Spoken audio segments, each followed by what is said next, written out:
Olá, queridos alunos, sejam todos bem-vindos à nossa aula de língua portuguesa.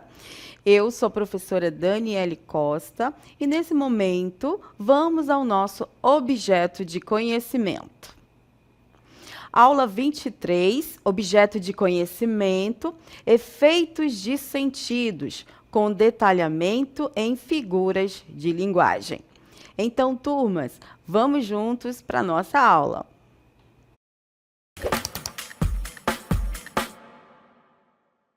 Pois bem, turmas, hoje nós vamos falar sobre um contexto de figuras de linguagem, mas um ponto mais que vai ser desenvolvido em relação a pensamento.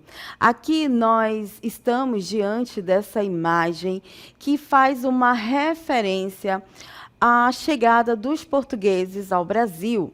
E aí, quando a gente olha para esse contexto e para essa imagem, nós podemos observar duas culturas se chocando, né? O homem branco com o nativo. Logo, ao pensarmos nisso, nós temos aí os nossos conhecimentos históricos. E, pela história, né, segundo a história, o que sabemos e é de fato verídico, é que os portugueses, eles não respeitaram os nativos. Os nativos, os indígenas, eles eram os donos da terra.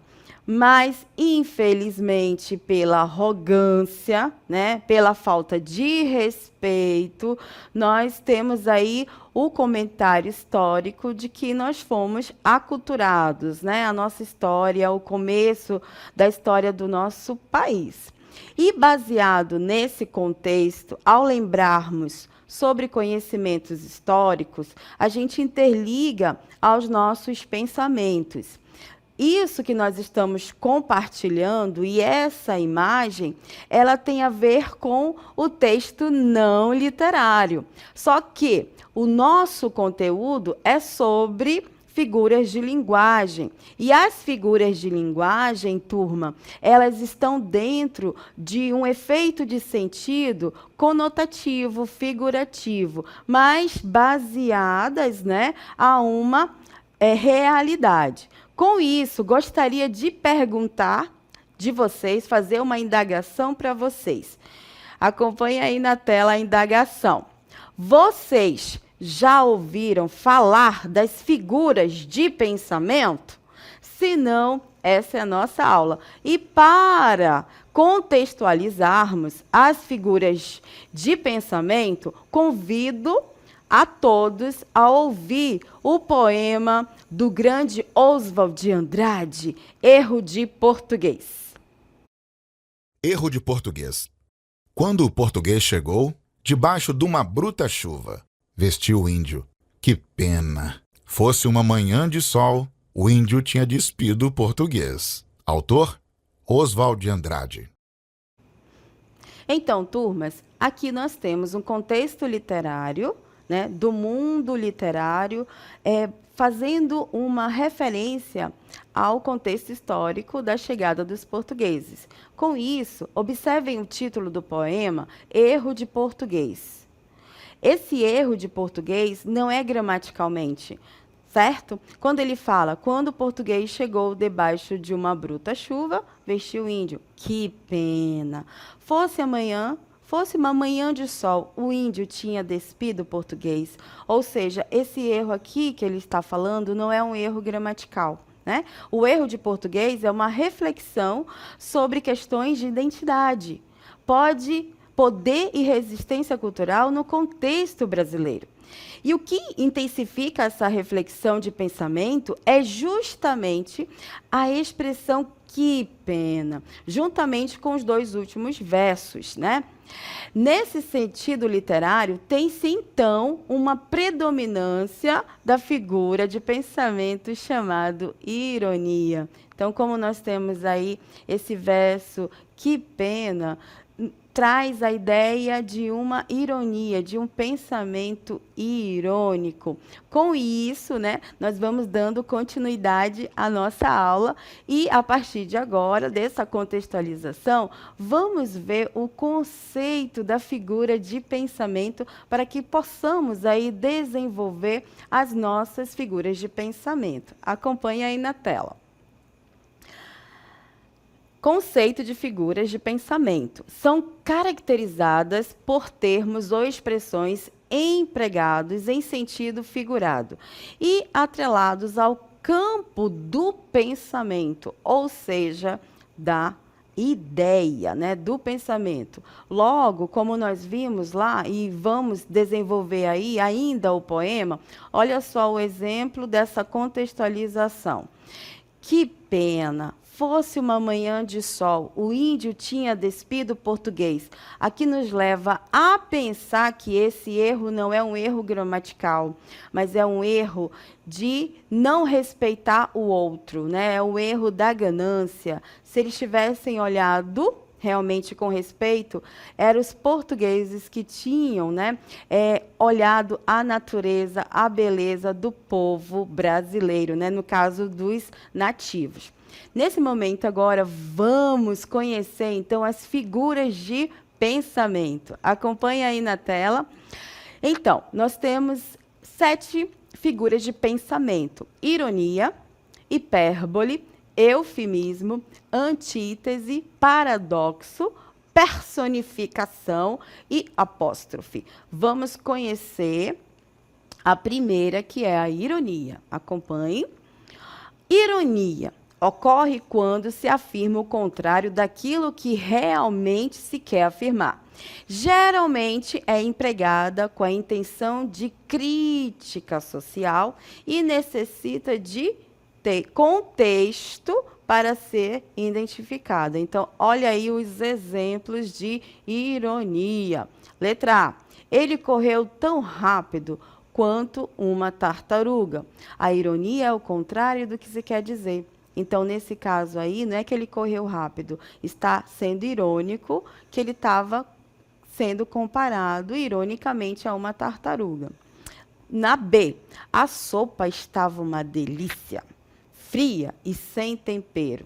Então, como nós vimos no enunciado do conceito, a ironia, ela é o contrário do que se quer dizer, né? No caso do exemplo da letra B, a gente percebe que não está, na verdade, não é um elogio à sopa. A sopa estava ruim, mas foi irônico. Com isso, vamos dando continuidade e agora vamos conhecer a outra figura de pensamento chamado hipérbole. A hipérbole, né? A hipérbole é caracterizada pelo exagero no enunciado. Exemplos. Tenho milhões de tucumãs para descascar. Na letra B, Ângelo chorou rios de lágrimas quando Ana o deixou. Então, observem, turmas, que a hipérbole é o tipo de figura de linguagem que vai trazer o exagero no pensamento, né? É como se fosse aquele pensamento dramático. Nossa, eu tenho milhões de coisas para fazer. Eu tenho milhões de tarefas para executar. Isso acaba sendo um exagero que a fala vai materializando, porque é sobre-humano, né, ter milhões de coisas para fazer. Então, com a ideia de exagero, turmas, nós temos a hipérbole. Vamos dando continuidade à nossa próxima figura de pensamento, que é o eufemismo. Eufemismo ocorre quando se utiliza a linguagem de modo a suavizar uma mensagem grosseira ou chocante. Olha os exemplos. Letra A, faltou com a verdade. Na letra B, subtrair os pertences dos outros. Ou seja, o eufemismo, para não ser uma ideia grosseira, ele colocou aí faltar com a verdade, para não dizer que mentiu, né? Para não dizer literalmente que não vai falar diretamente. Você mentiu. Dá uma ideia de ser grosseiro, né? De ser aí uma pessoa que não mede as palavras. Então, o eufemismo, ele traz essa ideia de pensamento de suavização. E no próximo exemplo, na letra B, vamos novamente ver aí, ele está suavizando a ideia de roubar, certo? Então, subtrair traz uma suavidade no sentido. Subtrair é mais suave do que você roubou os pertences do outro. Fica uma ideia direta, mais grosseira. Então, o eufemismo, ele trabalha com a suavização do pensamento. Certo? Então, continuando, vamos à nossa próxima figura de pensamento, que é a antítese. Olha lá. Ocorre quando há o emprego de termos de sentido oposto e que possui referentes diferentes. O que quer dizer isso? A antítese, ela é aquela figura de linguagem que, dentro do contexto, ela vai colocar em oposição palavras. Olha o primeiro exemplo da letra A.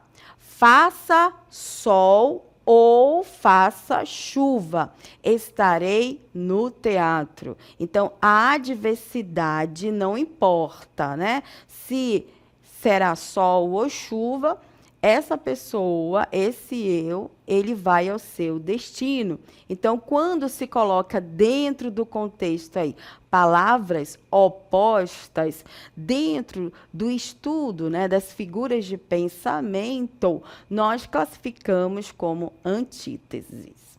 Antítese. Vamos ver o próximo exemplo. Letra B. A luz e a escuridão estavam presentes em sua obra. Então, observem que o que estava presente aí são essas oposições, a luz e a escuridão. Agora, nós vamos levar para um sentido mais literário, né? A antítese dentro do texto literário do grande poeta barroco Gregório de Matos Guerra. Acompanhe aí na tela. Inconstância das coisas do mundo. Nasce o sol e não dura mais que um dia. Depois da luz, se segue a noite escura.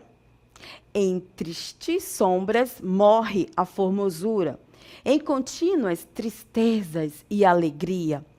Porém, se acaba o sol, por que nascia? Se é tão formosa a luz, por que não dura? Como a beleza assim se transfigura? Como o gosto da pena assim se fia? Mas no sol e na luz falta firmeza. Na formosura não se dê constância. E na alegria sinta-se tristeza. Começa o mundo, enfim, pela ignorância, e tem qualquer dos bens por natureza. A firmeza somente na inconstância.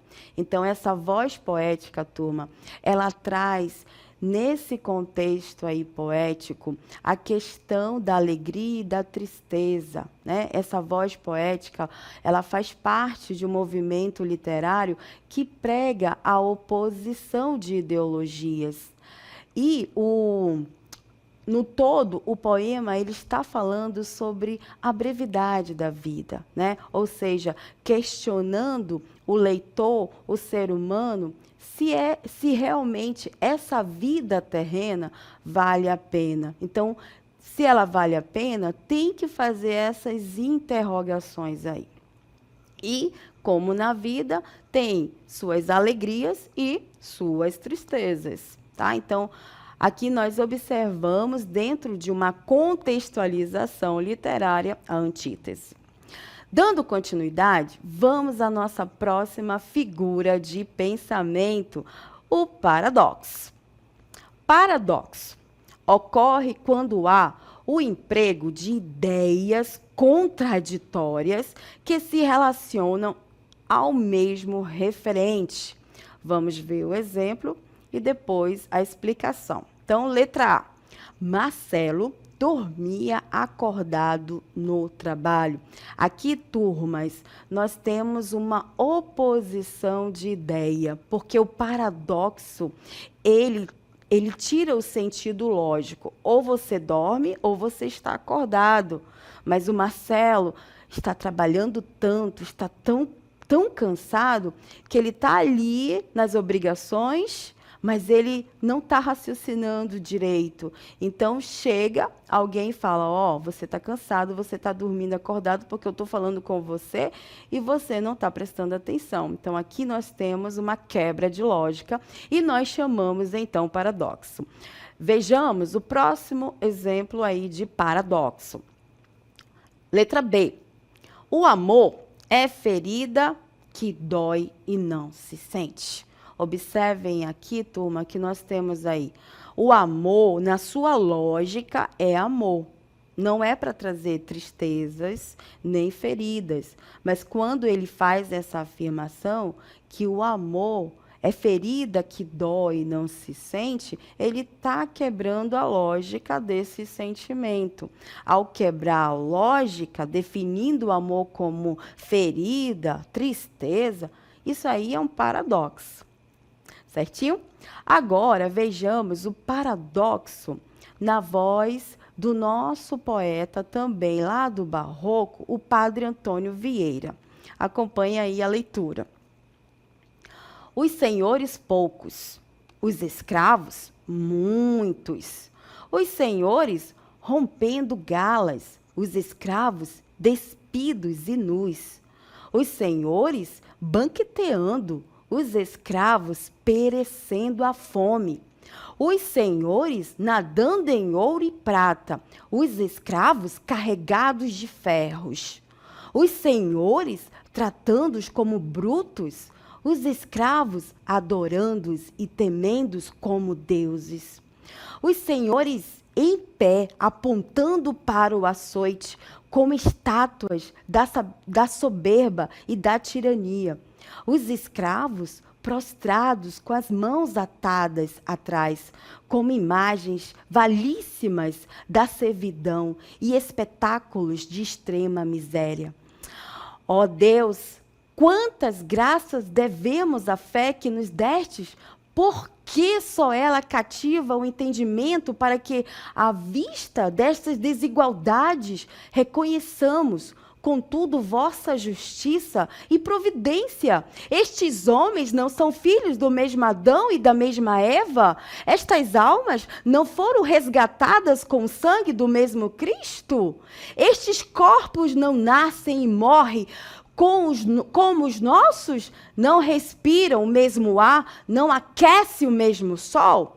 Então, nós temos aqui, turma, o Padre Antônio Vieira colocando oposições de duas classes sociais no período em que o nosso país ele foi escravocrata, né? Então, o Padre Antônio Vieira, ele fala que o Cristo não morreu por todos, não importa a cor, como é que tem homens que estão escravizando as outras pessoas, né? E será que hoje em dia acontece isso? Fica essa reflexão para nós. Paradoxo. Vamos agora conhecer uma contextualização e aí nós vamos desenvolvendo mais as nossas figuras de linguagem de pensamento. Acompanhe aí na tela. A cidade acorda, a cidade acorda, os pássaros cantam, a cidade acorda com o amanhecer de um novo olhar. Carros dançam e ônibus no recolher de sonhos dizem, a cidade acorda com um novo amanhecer. Então, nós temos aqui, dentro dessa contextualização poética, a vida moderna, né?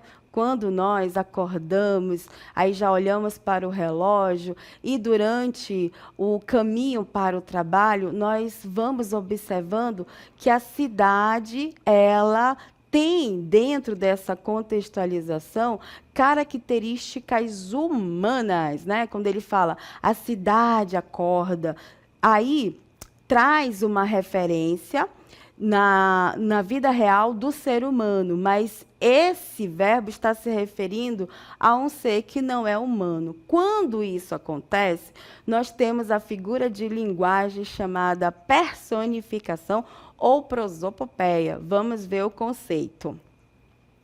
Ocorre quando o texto atribui características próprias dos seres humanos a elementos que não são humanos, como vegetais, animais, objetos. Vejamos aí o exemplo. Letra A. A floresta sussurrava segredos aos viajantes que remavam pelo rio. Então, nós temos aqui que a floresta sussurrava, cochichava, né? Falava baixinho segredos. Essa ação é própria de seres humanos, de mim, de você. Só que nesse contexto literário, figurativo, está se referindo à floresta. Então, aí nós temos uma personificação. Vejamos o próximo exemplo. O Rio Negro parecia zangado. Suas águas revoltas rugiam como quem exigisse respeito. Então, observem aí essa palavra zangado, certo? Dentro desse contexto, ele não está se referindo a um ser humano, mas ele está se referindo a um ser, que no caso é o Rio Negro, que não é humano, mas está fazendo uma ação humana de estar zangado. Quando isso acontece, nós chamamos essa contextualização figurativa de personificação. Vejamos o próximo exemplo. As árvores dançavam ao som do vento que atravessava a mata. Olha a ação aí do verbo dançavam. Nesse contexto, esse verbo ele não está se referindo a um ser humano. É como se o contexto emprestasse, né, do sentido literal do dicionário e afirma aí que as árvores, que não são seres humanos. Então, nesse contexto, elas estão fazendo uma ação humana. Quando nós temos essa materialização de sentido figurativo, nós chamamos de personificação. Vamos ao próximo exemplo. O sol observava por entre as copas, curioso para observar os pescadores. Então, aqui nós observamos que quem está fazendo essa ação de observar, de olhar, que é uma ação, né, própria do ser humano, no caso aí é o sol. Certinho? Claro que tem animais também, né, turmas, que olham, mas o sentido é figurativo. E ele traz aí o sol, que é um ser inanimado, certo? E ele está fazendo uma ação humana. Então, classificamos como personificação. Vejamos o próximo exemplo. A chuva chegou de repente, chorando sobre as palafitas da comunidade ribeirinha. Então, sabe aquele toró que está acontecendo? Nesse contexto aí, ela é figurativo, né? Chegando aí. Então, traz também essa ideia de classificação de personificação. Vejamos o último exemplo da nossa figura de linguagem, de pensamento chamada personificação. A lua, refletida nas águas do rio, parecia sorrir, iluminando a noite dos caboclos. Então, nós temos aqui que quem está sorrindo aí não é uma pessoa, e sim um ser inanimado. Logo, classificamos esse contexto como personificação.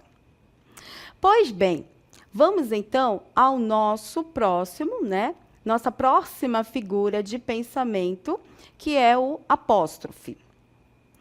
Ocorre quando há uma interrupção da frase para interpelar ou invocar. Observem, o que diz aí o conceito? Ocorre quando há uma interrupção, isso quer dizer um chamamento, dentro da frase para interpelar ou invocar, ou seja, para chamar. Quando vocês estão aí com o professor, certo? E o professor quer a atenção.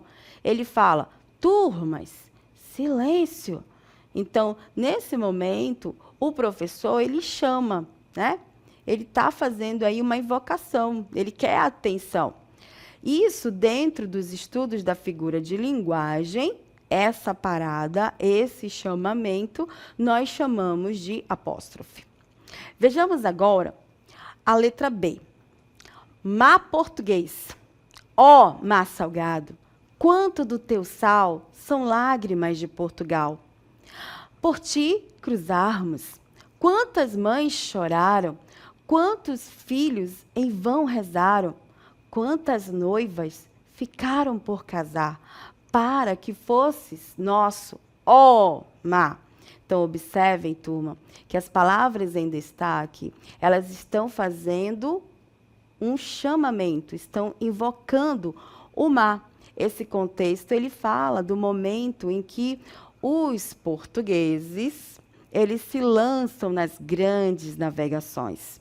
E por conta disso, né, dessa coragem, muitos filhos ficaram sem pais, muitas mães perderam seus filhos, né? E muitas noivas ficaram por casar para conquistar aí o mundo, né? Porque no século XVI os portugueses se lançaram aí nas grandes navegações. E Fernando Pessoa faz aí um elogio.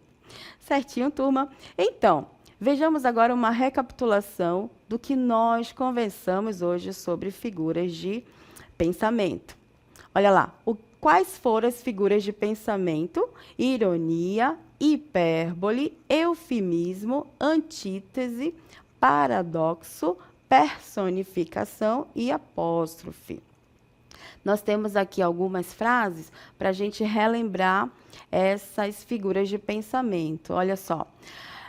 Claro que é fácil atravessar o rio em uma canoa velha dessas. Só precisa rezar bastante para não afundar. Então, esse contexto lembra a nossa figura de ironia, que foi a primeira que nós aí dialogamos com vocês.